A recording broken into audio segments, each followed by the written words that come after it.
So in this question, it's 2014, looking at the pH and indicators, acids and bases.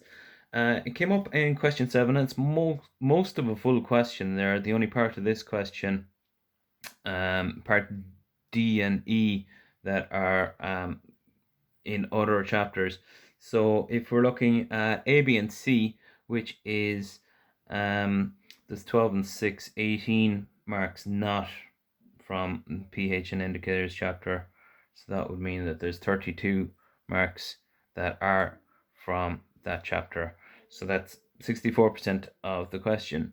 So if we just have a look there, the first few parts, straightforward enough. Again, distinguish between a strong acid and a weak acid according to Bronsted-Lowry. So we know that Bronsted-Lowry says that an acid is something that's a proton donor, but a strong acid is one that's a good proton donor, and a weak acid is a poor proton donor. So that's the difference between the two of those. Important to kind of state it in full. There's 8 marks going for it. So they're looking for 2 points there, really. So I suppose it's important to say what a strong acid is and then what a weak acid is as well. Part B, nitrous acid dissociates in water as follows. We've got nitrous acid, and there's your water, and that's your H plus ions, and that's your, I suppose, your conjugate base that's produced from the acid. Here we go. Identify the two substances acting as bases in this equilibrium. So what we're going to do that one, I'm going to write it out. So this is 2014 question 7, and we're going to be looking at part B. And I'm going to write out the formula, the equation HNO2 and H2O. And we've got this forwards backwards reaction arrow. We're going to have H3O plus, and we're going to have NO2 minus. So I suppose this forwards backwards reaction kind of tells you that it's an equilibrium. It's indication as well that it's not a straightforward forwards reaction, and that it's less likely to be a strong acid then. But what we have here, so we've been told that this is an acid in the question. They say that it's acid, and they say that it dissolves in water, and that it produces these. Now, we know that acids turn into conjugate bases, and it's clear from their formula that this is what it turns into. Conjugate base. These are the conjugate pair, you might say, because they differ from each other just by a single proton. And these are the other pair, H3O and H plus and H2O. Now, if this is acting as an acid, then the water here must be acting like a base. Acids are proton donors, so it donated a proton and it became a conjugate base. Bases are proton acceptors, and this water here accepted a proton and became H3O plus. So in that case, this is a conjugate acid.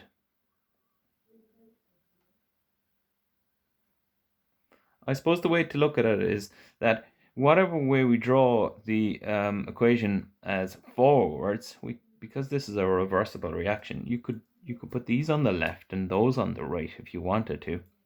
The ones on the left we call acid and base, and the ones on the right then we put conjugate acid and conjugate base. So in the backwards reaction, this is acting like an acid and it turns into a conjugate base. This is acting like a base and it becomes a conjugate acid, and this one's acting like an acid and it becomes a conjugate base. But that might confuse you a little bit. So I suppose that's basically what we're talking about here. But the question is, identify the two substances acting like a base. So the water's acting like a base, and the conjugate base acts like a base when it's going backwards. So that's part B. On to part C. And the first question is define pH, and all we have to do for that is write down the formula minus log to the base 10 of the H plus concentration, and that will give us our How many marks? It doesn't tell us exactly how many marks are going for that, but there's definitely 3. There could be 6 going for that. On to the next part. The pH of a 0.2 molar solution of nitrous acid is 2 at a temperature of 25 degrees. Calculate the concentration of H plus ions in the solution in moles per liter. Okay, so we're going to have to go backwards with this formula. We know the pH. They've told us that the pH of it is 2. Okay, the pH of a 0.2 molar solution of nitrous acid is 2 at a temperature of 25 degrees. And they've told us the temperature only because pH is temperature dependent. But we're going to have to reverse this reaction essentially and kind of go H plus concentration is equal to the antilog of the minus pH. I think that's how you put it into your calculator. You put it in as antilog minus pH. So what we're going to do is, they've told us that the pH is 2. So if we just fill in here antilog minus 2, we'll get the H plus concentration. So the H plus concentration, we go second function log, and then we go minus 2, and we get a value of 0.01. And that's the molarity of the H plus concentration that we have there for this acid. So that completes that part. Calculate the concentration of the H plus ions in moles per liter. Explain clearly how this H3O plus ion concentration confirms that nitrous acid is a weak acid. So if this is the H plus concentration, how does it show us that it's a weak acid? Well, I suppose we know that strong acids dissociate fully. And strong acids, if this was a strong acid, it would give us all of the H plus ions. So for every 1 mole of the acid, you'd have 1 mole of H plus ions. Now, we're finding they told us in the question that this acid is 0.2 molar HNO2, isn't it? That's the molarity of the acid. So if this was to break up fully and give us the H plus concentration, then it should also give us 0.2 molar 0.2 moles per liter of H plus ions, but we're only finding 0.01 moles per liter of H plus ions. So that's why it's a weak acid. It's because clearly the H plus concentration is way less than the molarity of the acid. So for that reason, it's a weak acid, and it's not breaking up fully. It's only breaking up partially. So that's what you need to say for that one. And then the last part of the question, calculate the OH minus concentration in both of these acidic solutions. In that question, we need to have a look at this formula where we say that pH and pOH is equal to 14. We know what the pH of this is.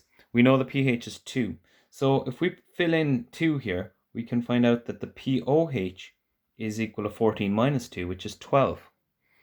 Okay, and then if we're looking for the OH minus concentration, we just fill into, it's just like this, the antilog of the OH minus of the pH, of the minus pH, will give us the OH minus concentration. So if we go antilog minus 12, second function log minus 12, we'll get 1 by 10 to the minus 12 as the OH minus concentration. And you can put moles per liter if you like after that. And that completes the 2014 higher level question 7, the acid base pH and indicators from that year.